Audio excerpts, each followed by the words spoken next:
My name is Anna.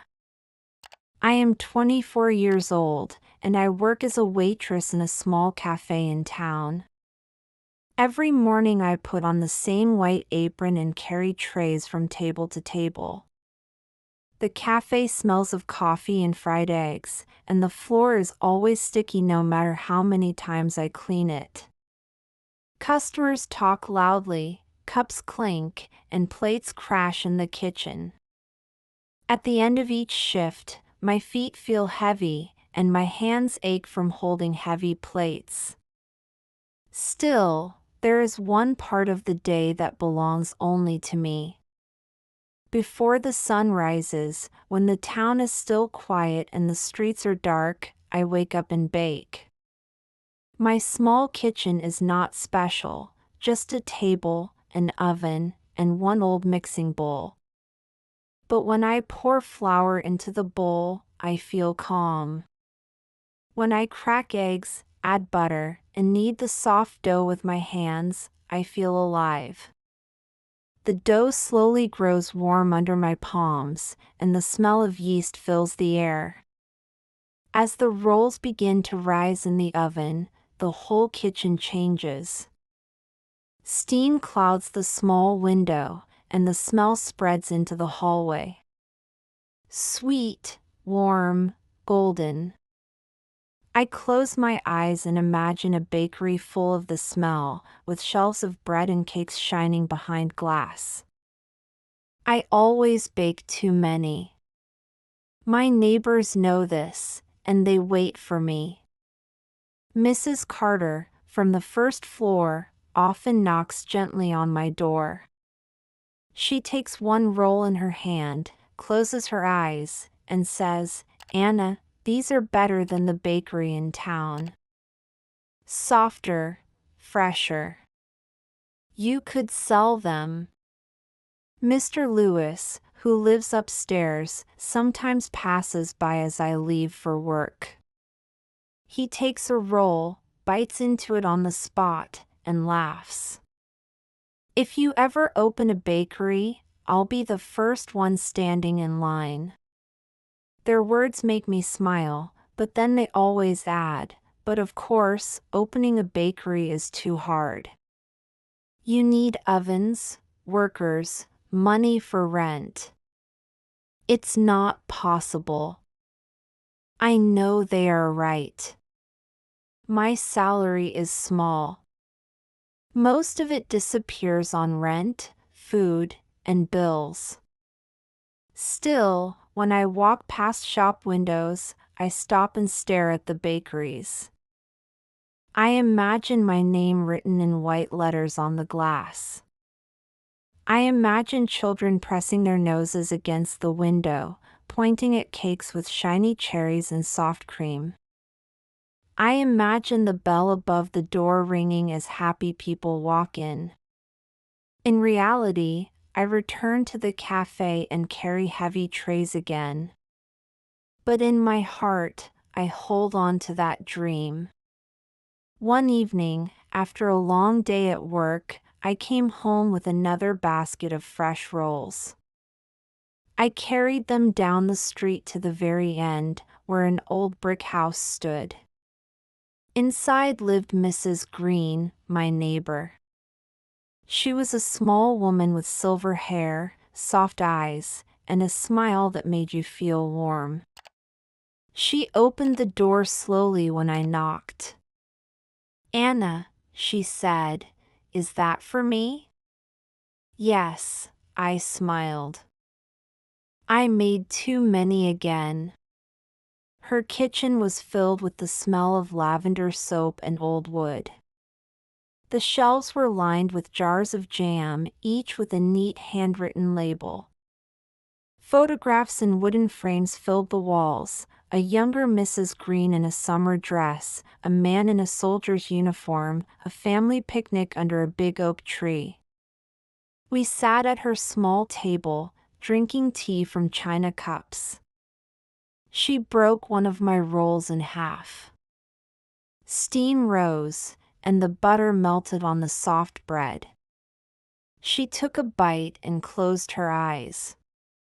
Oh, child, she whispered, this tastes like my childhood. My mother baked rolls like this every Sunday. You have a gift. Her words touched me. No one had ever said it like that before. She looked at me kindly and asked, "Tell me, Anna, what is your dream?"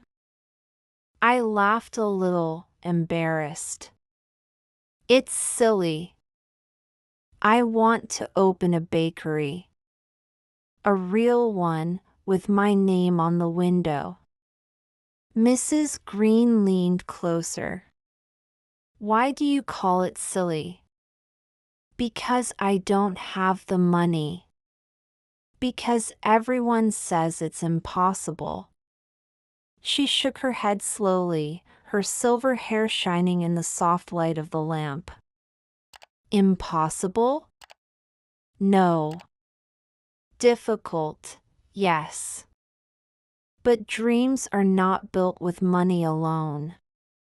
They are built with work, patience, and courage. If you truly want this, Anna, you can take one small step, and then another.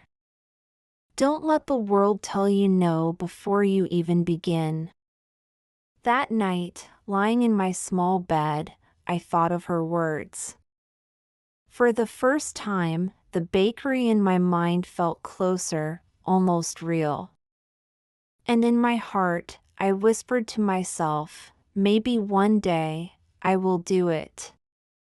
The weeks after that evening with Mrs. Green felt different.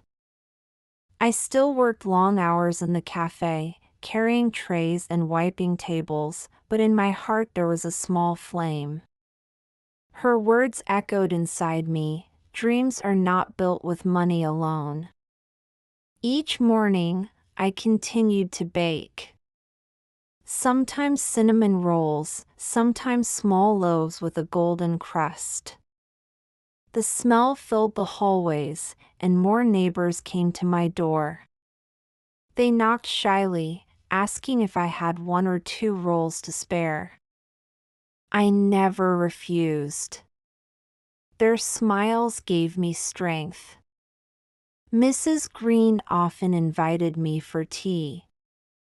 In her warm kitchen, she shared stories about her younger years.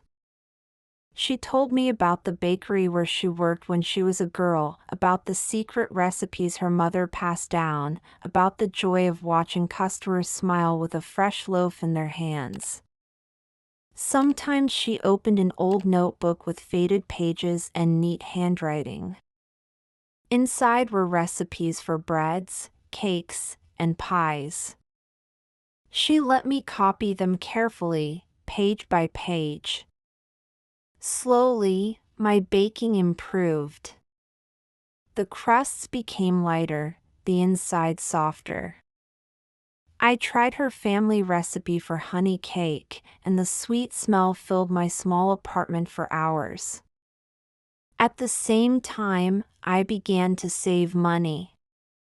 Each month, I put a little aside. It was not much, only a few coins at first, but it was the beginning of something. Sometimes I sold extra rolls at the weekend market. People stopped, tasted, and bought more. One woman even came back the next week asking, "Do you have that bread with nuts again?" My children loved it. Those words were like gold to me. Life was still hard. My shifts at the cafe were long, and I often returned home late at night, exhausted. But the dream pushed me forward. I no longer felt like I was only serving food for others. I felt like I was walking towards something of my own.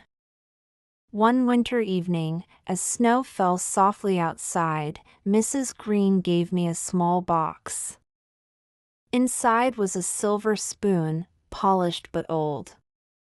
"This was my mother's," she said.